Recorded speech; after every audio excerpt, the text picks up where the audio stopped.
She sold her body to buy a boat ticket. December 25th, 1887. Guadeloupe, French West Indies. While other children unwrapped Christmas presents, one 6-year-old Stephanie Street, Claire was making a deal with Captain Maurice Durand that would forever change American organized crime history. The flickering oil lamp cast shadows across the captain's weathered face as he counted the franc notes Stephanie placed on his wooden desk. Money she had earned through methods no teenage girl should ever consider. New York City. She whispered in her Creole-accented French. Captain Durand studied her face, searching for weakness. He found none, only cold determination. "You understand there's no coming back," he said. "Once you leave Guadeloupe, you're alone in America." Stephanie's dark eyes didn't flinch. "There's nothing left for me here." What Captain Durand didn't know was that Stephanie wasn't escaping poverty. She was fleeing a French colonial system that had marked her for death. 3 months earlier, Stephanie had witnessed something that changed everything. Walking home from the sugar plantation where she worked 16-hour days for pennies, she saw Lieutenant Claude Morel meeting with Marcus Beaumont, the plantation owner. Hidden behind a coconut palm, she watched Beaumont hand Morel a leather satchel filled with gold coins. In exchange, Morel gave him an official document. "The new labor laws won't apply to your plantations," Morel said in French. "Your workers continue under the old contracts, indefinitely." Stephanie's blood ran cold. The old contracts were slavery by another name. The French colonial government was conspiring with plantation owners to keep former slaves enslaved. She had proof of the biggest scandal in the French West Indies, but this knowledge made her a target. 2 days later, Stephanie's mother disappeared. Marie Street Clair worked in Morel's household as a cook. When she didn't come home September 15th, Stephanie knew something was wrong. At Morel's estate, guards claimed they'd never seen Marie. "She never worked here," one insisted.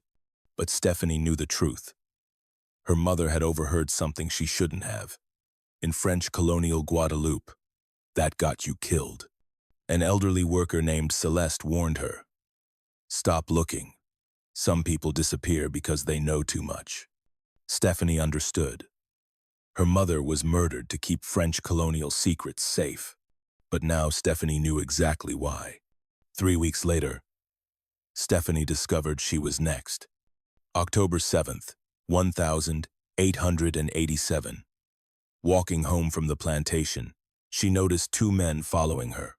French colonial soldiers in civilian clothes. She ducked into an alley and heard one speaking French. "Orders from Port-à-Pitre. The girl knows too much. Make it look like an accident." The French colonial government wasn't just planning to kill her, they planned to make her disappear completely. That night, she decided, escape Guadeloupe or die trying. But escape required money. More than a plantation worker could earn legally. For 2 months, Stephanie did things that haunted her forever. She sold everything she owned, worked extra shifts, and when that wasn't enough, she made choices that would have broken a weaker person. French sailors at Pointe-à-Pitre had money. Stephanie needed passage to America. The transaction was simple, brutal, and necessary. By December 1887, she had earned enough for passage on Captain Durand's merchant vessel, the Belle Creole. But leaving Guadeloupe was just the beginning. The Atlantic crossing nearly killed her 3 times. January 3rd, 1888. Day 6 of the voyage.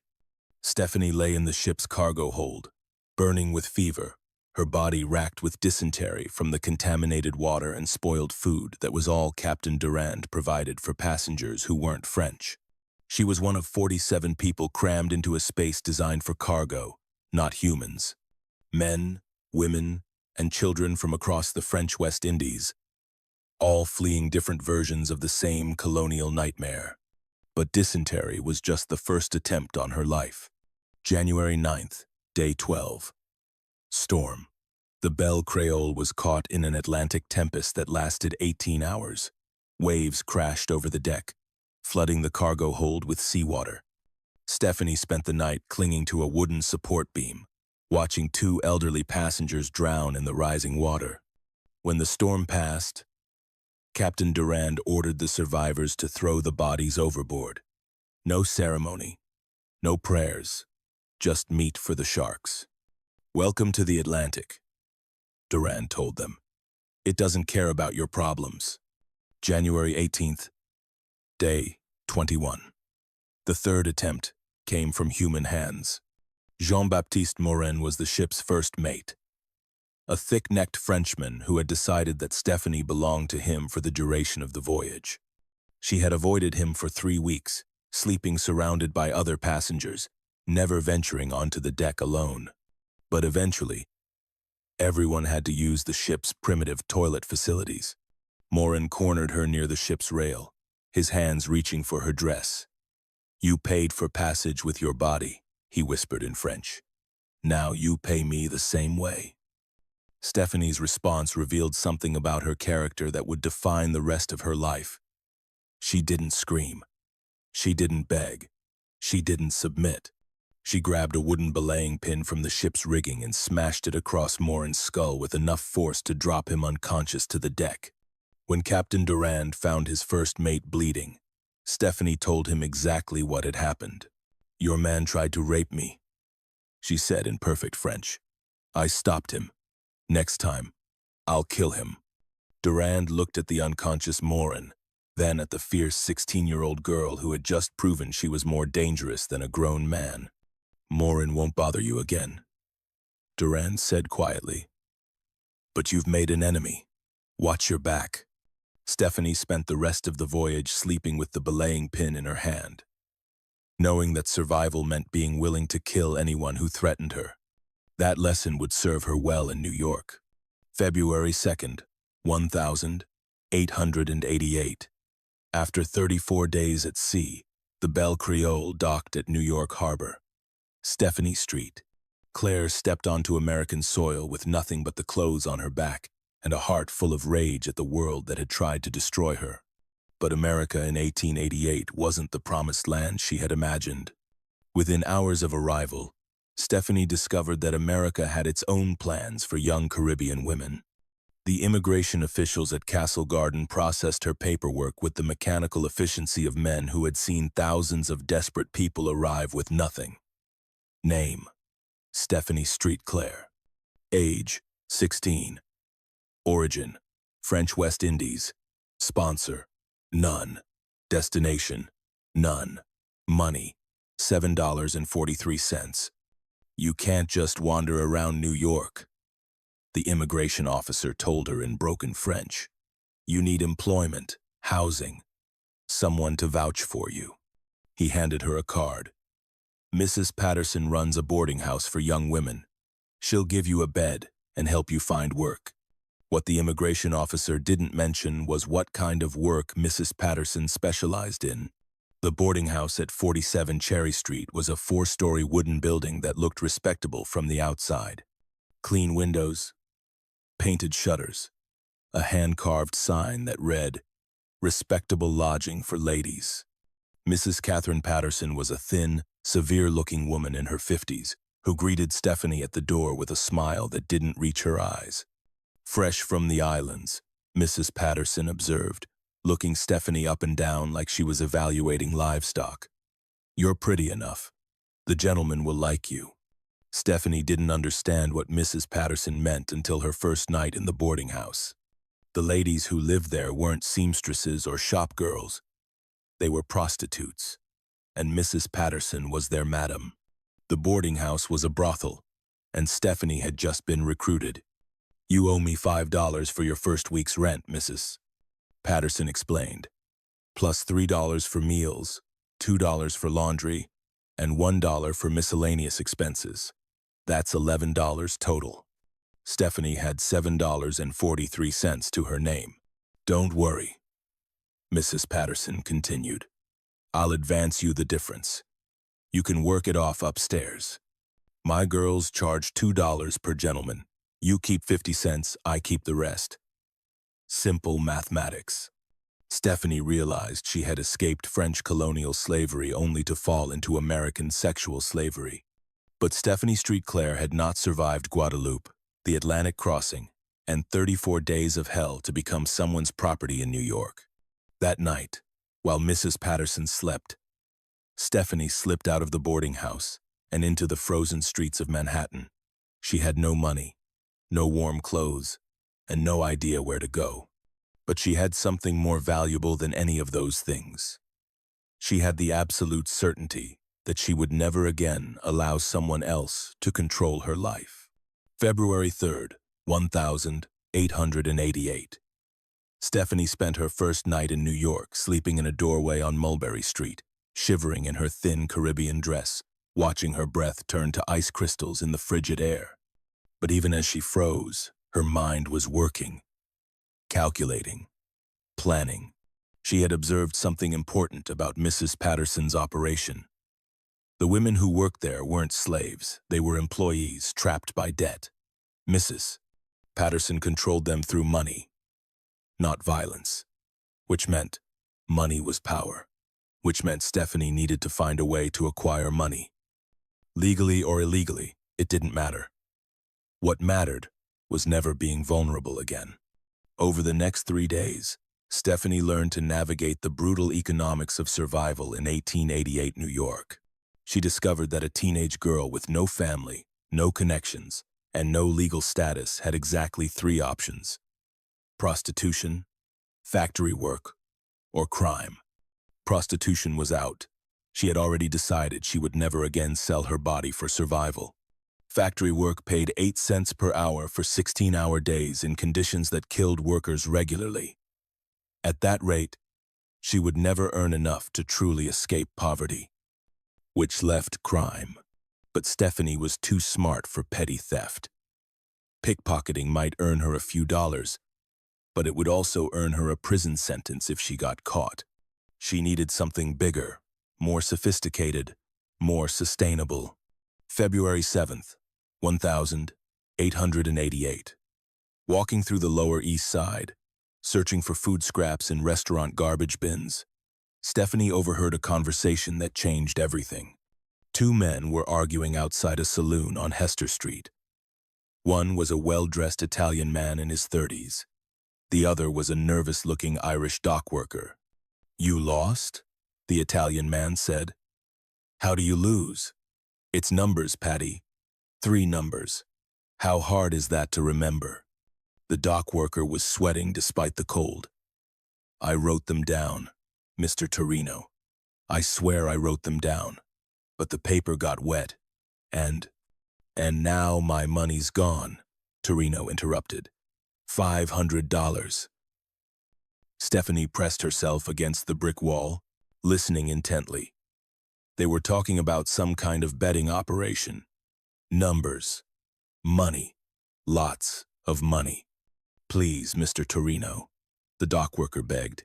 "Give me another chance. I'll make it right." Torino grabbed the man by the collar. "You'll make it right by paying me back. $500, plus interest. You've got 1 week." After Torino left, the dock worker slumped against the saloon wall, his head in his hands. Stephanie approached him carefully. "What's the numbers?" she asked. The dock worker looked up, surprised to see a teenage girl speaking to him. "Who wants to know?" "Someone who needs to understand how it works." The dock worker studied her for a moment, then shrugged. "Policy numbers. You pick 3 digits. Place your bet. If your numbers come up when they draw from the wheel, you win. Long odds, big payout." "Who runs it?" "Italians mostly. Some Irish crews.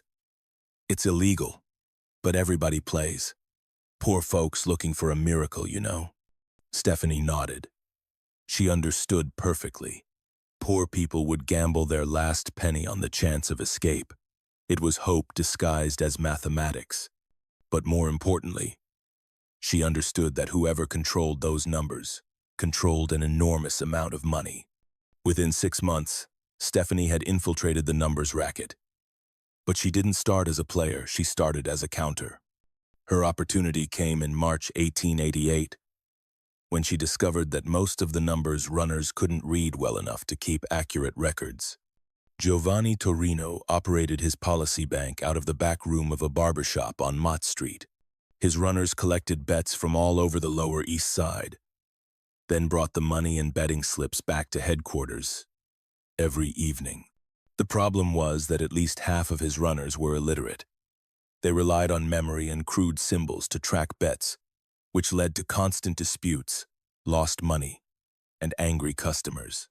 Stephanie had two things most numbers runners didn't have: perfect literacy in both English and French, and mathematical skills she had developed, calculating sugar plantation yields in Guadeloupe. She approached Torino's operation carefully. First, she hung around the barbershop, observing. She learned which runners made mistakes, which customers complained about wrong payouts, and how much money was lost to simple accounting errors. Then she made her move. March 15th, 1888. Stephanie walked into Torino's barbershop carrying a notebook filled with precise numerical calculations she had prepared as a demonstration of her skills. "You're losing money," she told Giovanni Torino directly. Torino looked up from his ledger books, annoyed at the interruption. "Who are you? And what are you talking about?" "Your runners can't count properly," Stephanie said. "Yesterday, Mickey O'Brien underpaid 3 winners and overpaid 2 losers. Net loss to your operation, $18. Tommy Ferrara mixed up 2 betting slips and paid out on numbers that never came up. Loss, $12. Your system is bleeding money because your employees can't do basic arithmetic." She opened her notebook and showed him pages of detailed calculations. "I've been watching for 2 weeks. Your operation loses an average of $43 per day to simple mathematical errors. That's over $15,000 per year." Torino studied her notebook, his eyes widening as he realized the accuracy of her observations.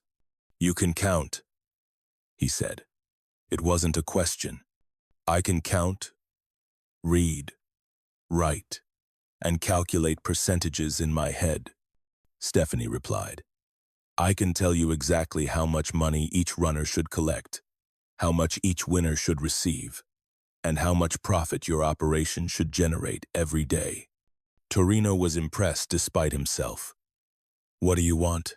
5-9. "A job. I keep your books, manage your runners, handle customer complaints. In exchange, you pay me 10% of the money I save you through accurate accounting." It was a bold proposition, but Torino was a businessman, and he could see the value in her proposal. "1-week trial," he said. "You prove you can do what you claim, and we'll talk long-term." That week changed everything. Stephanie transformed Torino's chaotic operation into a precision machine. She created a system where every bet was recorded in duplicate, every payout was verified by 2 people, and every runner's collections were audited daily. Within 7 days, the operation's daily losses from accounting errors dropped to 0. "You're hired," Torino told her. "But 10% is too much. I'll give you 5%, plus a salary of $15 per week." Stephanie accepted, but she was already planning her next move. Working inside Torino's operation, she learned everything about the numbers racket: how odds were calculated, how much money flowed through the system, how territories were divided between different crews, how the police were bribed to look the other way. Most importantly, she learned that the real money wasn't in collecting bets, it was in operating policy banks. By 1890, Stephanie had saved enough money to make her move. But instead of starting her own operation in Little Italy, she had identified a completely untapped market: Harlem. The neighborhood north of Central Park was experiencing a massive demographic shift. African-American families from the South were moving to New York in unprecedented numbers, looking for jobs and opportunities. But the established numbers operations were all run by white immigrants who had no interest in serving black customers. Stephanie saw an opportunity that the Italian and Irish crews had completely missed. She moved to Harlem with $200 in savings and a simple business plan: provide numbers, gambling to an underserved community that was hungry for the same dreams of instant wealth that drove customers in Little Italy. But she made one crucial modification to the traditional numbers racket. Instead of just taking bets, she became a community leader. When Mrs. Dorothy Washington couldn't make rent because her husband was laid off from the docks, Stephanie lent her $20 interest-free. When young Tommy Johnson got arrested for fighting, Stephanie paid for a lawyer. When the landlords tried to evict families from 135th Street, Stephanie organized resistance meetings in her apartment. She wasn't just running a gambling operation. She was building a political organization disguised as a business. By 1892, Stephanie Street Clair controlled the numbers racket in Harlem. But more than that, she had become Harlem's unofficial mayor. People brought her disputes to settle. Politicians sought her endorsement. Police captains negotiated with her before making arrests in her territory. She had transformed herself from a desperate refugee into the most powerful black woman in New York City. But success brought new enemies. In 1893, the Italian crime families who controlled numbers gambling in Lower Manhattan decided that Harlem was becoming too profitable to ignore. They sent representatives to negotiate with Stephanie, expecting her to submit to their authority the way every other independent operator eventually did. They had no idea who they were dealing with. The meeting that changed everything took place on August 17th, 1893, in the back room of Torino's barbershop. Giovanni Torino had arranged the conference at the request of Vincent Moretti, who represented the Genovese family's interests in numbers gambling. Also present were Patrick O'Sullivan from the Irish mob and Arthur Rothstein, who controlled policy operations on the East Side.